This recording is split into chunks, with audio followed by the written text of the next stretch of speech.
Beverly Dale, also known as Rev Bev.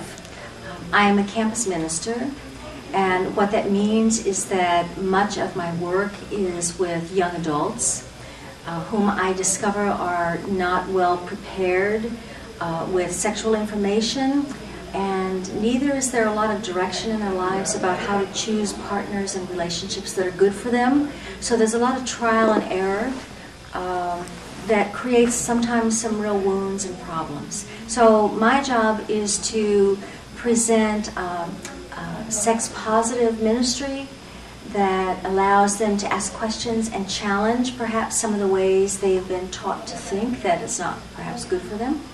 My job is to release some of the anti-woman and the body hatred that is in our culture at large. Polyamory is an attempt to live with integrity and listen to the heart, rather than necessarily listen to and conform to the way society says one should live.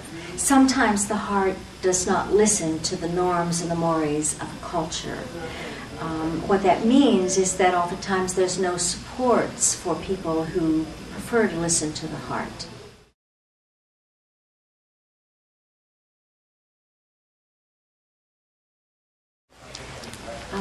We can't come up with any arguments against polyamory from the Bible, and there are not very many arguments that are really cogent for or against monogamy in the Scriptures.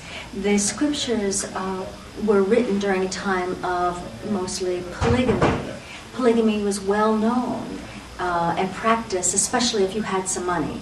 It was practiced especially as a way of gaining status and political alliances, but also just to expand the family.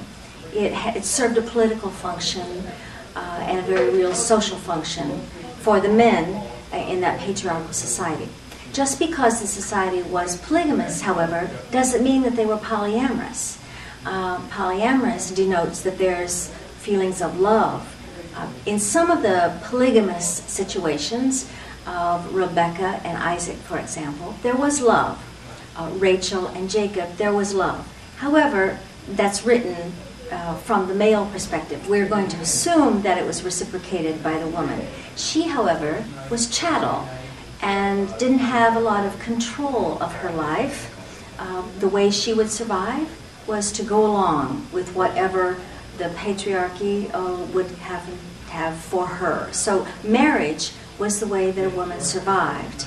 And marriage occurred at the time of sex. There was no nuptials during that time when the Bible was written.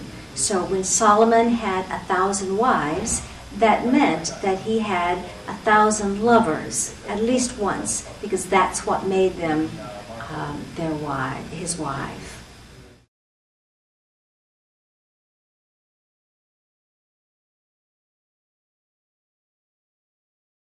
One of the questions would be, do you have a God of pleasure? For many coming out of the church, there is a judgmental God and a legalistic God who is going to zap them to hell if they disobey a certain rule. That is not the God that I understand Jesus had at all. And when Jesus said, I wish that you would have a life in all of its abundance, that would denote to me that he had a God that was not legalistic, but one of pleasure and abundance. So that's where I would start, thinking about who God is for you. Rather than lay aside the God question, jump into it and ask the question.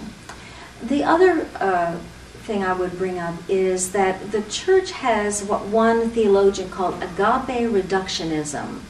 That is, we have fallen in love with the idea of agape as being the supreme love and have reduced the importance of God as eros, or the erotic love, because the erotic love has been denigrated to just sexual passion, as if that was really, really a low-level kind of love.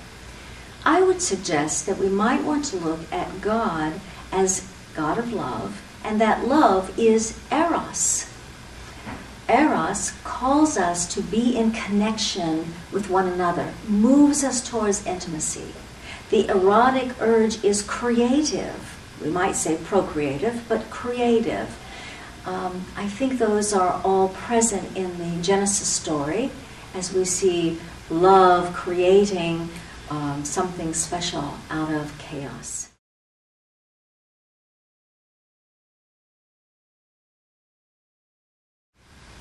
I think we need to be clear that challenging the norms of society is very difficult. That the society has an interest in keeping us conformers. And when we step out of line, sometimes we get ourselves crucified, as the Christian story tells us.